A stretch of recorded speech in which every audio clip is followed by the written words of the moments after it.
Hey YouTube, today we're going to be covering a very basic first-time homeowner tool bag. So let's go ahead and get into that on Tinker with Tools.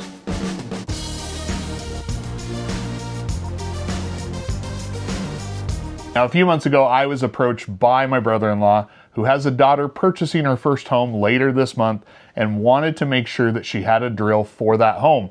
Well, we decided after talking that instead of just doing a drill, that I was actually going to spec out a full tool bag for them to cover kind of the basic homeowner maintenance. I want to be clear, it is not going to be a cover everything that you can get yourself into tool bag.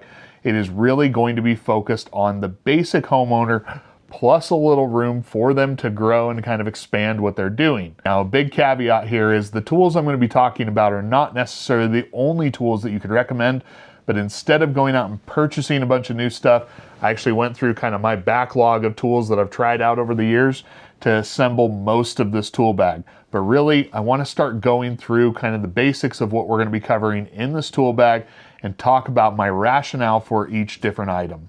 Now, first and foremost, the bag that I am going to be using is this Husky Pro bag. This is a bag that I have actually already reviewed on the channel and talked about. It is, for the most part, a pretty good bag. It is a little bit on the more expensive side for Husky, but Husky does have cheaper options that slot into that $20 and $30 price range pretty easily and has a lot of room for them to grow and even add more tools in the future. It's a well-made bag. It's very open on top. We had another backpack that I was toying with using, but ultimately decided this open type tote with better access was going to be a better bag choice. Now let's go ahead and go through what's in the bag and some of the other things that we're going to be talking about today to kind of cover exactly what we're going to be doing for them. Now, first and foremost, my brother-in-law did want a drill for them, and so I made sure to include a drill. And because it was part of a combo kit, we do have an impact driver here. This is going to be Ryobi's 1+ HP Compact Series. So it is maybe a nicer Ryobi brushless drill, but it is definitely not their top of the line drill. But it certainly is going to be good enough for basic homeowner tasks and really can make it worthwhile. Now, like I said, we are including just what was in the combo kit. So it's going to have two 1.5 amp hour batteries. Like I said, one on the impact driver as well. This is a very basic impact driver. There are no speed modes. I really don't even think they're going to use the impact driver much, more so the drill. But since they're kind of a package deal, they do get both of them. Now, it's also going to come with the bag that it came in. Obviously, they are going to get a charger as well with that. So just kind of a basic Ryobi charger. And then we did include a bit set and a drill bit set. Now, this was something that I do think is important for someone to have, and this is one that I had laying around that just does kind of have a variety of different DeWalt bits in here. And then the drill bits is going to be the kind that you can use in either an impact driver or a drill. So we did just kind of include a bit set to keep things so they had the capability to do stuff without need to go out and purchase more things right out of the gate. And now for what else we have in the tool bag, I'm just gonna kind of go around the outside and then we'll dive into the middle a little bit. But first and foremost, I did include a non-contact voltage tester. I think this is something that a new homeowner might not even really know how to use. But should they want to change an outlet or do something like that, I wanted them to be able to just test. Now, next up, one of you recommended kind of ball and hex keys. What we went with instead is just kind of this set of Husky Allen keys, and really it is just going to be SAE, metric, and then it does have also the torque set. So a set of this was like $9.97. It just made it much more economical to be able to go ahead and get that for him. Next up is just going to be a magnetic stud finder. Cheapest one I could find for this, because this is one of the few items I did purchase new. It does just have double magnets here on the back, and it will find the screw head in drywall. That's what's common around where I live. When you start talking about stud finders, I've always found that magnetic stud finders for the price are going to work a lot better. And so for that reason, we went with this instead. I think it's a good reliable use for them. Coming around to the side of the bag, it does have a tape measure hanger right there on the side. And I just included this Milwaukee 16 foot. I think for a basic homeowner, 16 foot is more than good. So we went that way. This is an auto lock one. I think for someone who's maybe not as experienced with tools, that might be a nice feature to have. It drives me nuts. It's a good quality tape. I just don't love that auto lock feature really. And then good old reliable, the Milwaukee Fastback. This is something that I think you're going to include in just about any bag. And even though you can get cheaper utility knives, I think a good utility knife is definitely one that you're going to want in there. Now this is an item that I don't necessarily think every homeowner needs, but having a stubby screwdriver is good. I just so happen to have this ratcheting stubby Milwaukee hanging around. It has decent bits in it, and it has a bit holder that you can do. So this kind of serves dual purpose for the impact driver or the drill to be able to kind of give them a bit holder. Next, I included a Coast pen light, and this one has a really focused light, but overall it's pretty good. You can even get a rechargeable battery that will recharge via USB Type-C, but if you don't go with that, this is a $9.97 flashlight on Amazon. Works out nice that way. Hey, another lighting option that they had, from our all Milwaukee bag video that we did late last year, I had a very basic 2 AAA battery powered Milwaukee headlamp.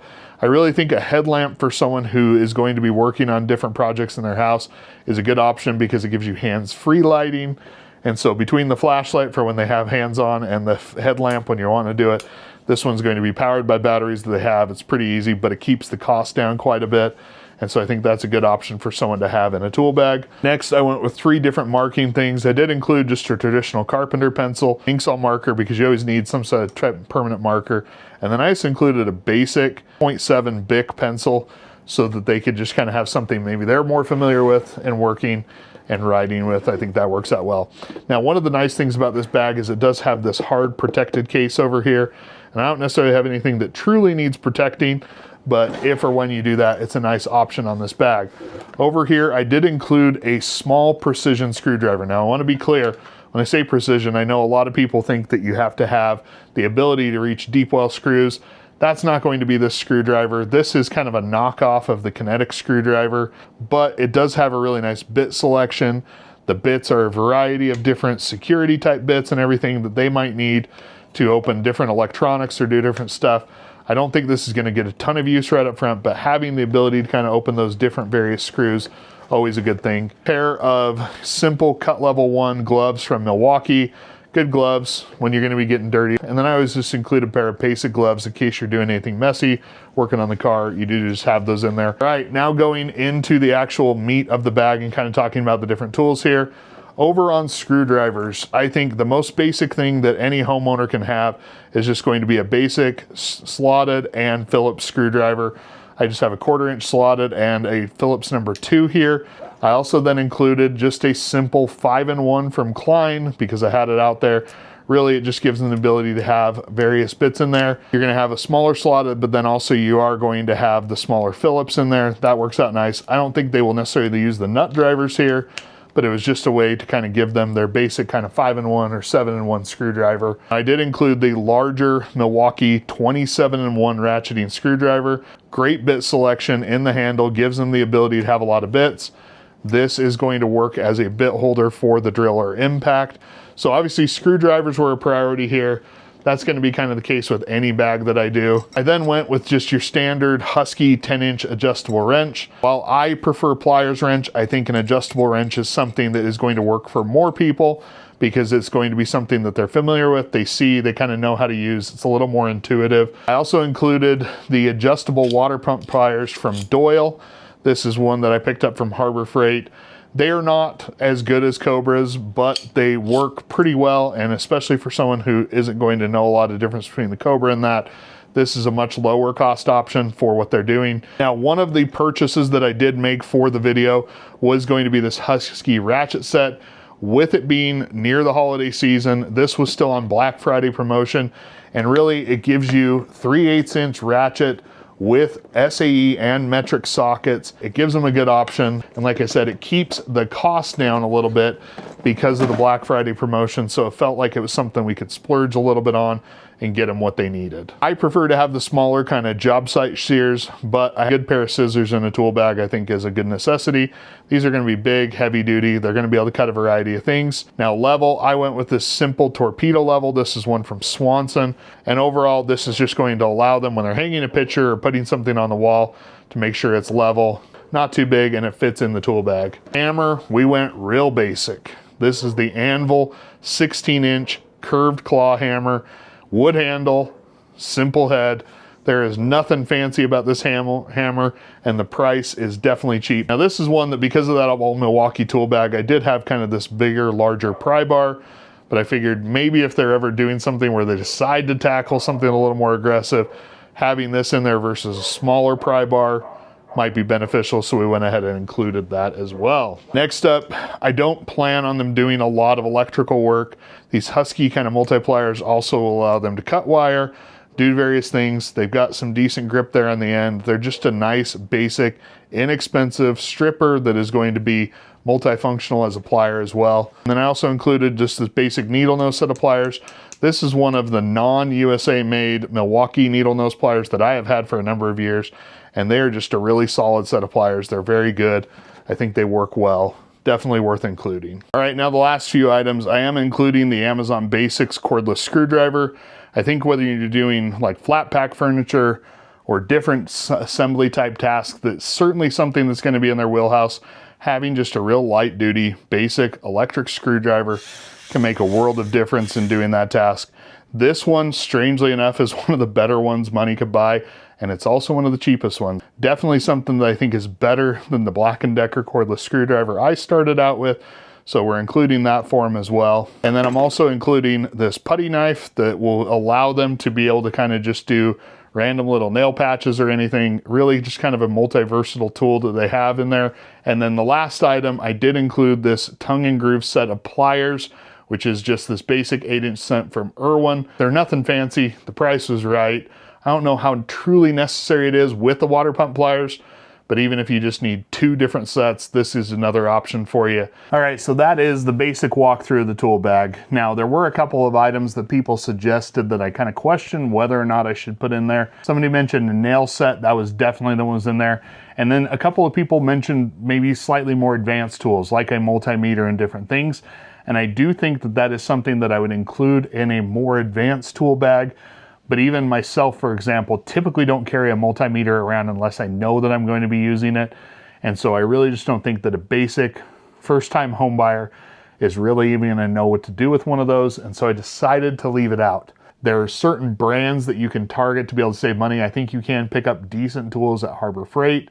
The Husky lineup at Home Depot is a great option. And then if you're over at Lowe's, whether you're looking at Cobalt or even some of the Craftsman stuff, I think there's a couple of different brands you can do to get maybe some more basic tool options while keeping the cost down and still getting something quality. I don't think this is a place where you should go bargain basement and just buy the cheapest thing possible. You'll notice that other than the hammer, there's nothing from Anvil over at Home Depot, because it's just not a brand that I think gives you a lot of value compared to what you can get for just a little bit more money through something like Husky. But now this is the part where I want to hear from you.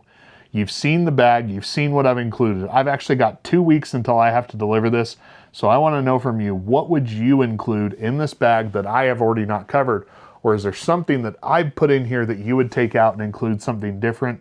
Go ahead and let me know. Try and keep it framed with the mentality of this is for a basic first-time home buyer. I do want to see what your insight is, because I really do want this to be something where we try and make it as good as it can be for them while kind of keeping the framework in mind. Now, if you like this sort of video, go ahead and hit that like button. If you haven't already, please consider subscribing. And any questions or comments you might have, be sure to leave those down below. As always, thank you for all you do. And until next time, I'll catch you on Tinker with Tools.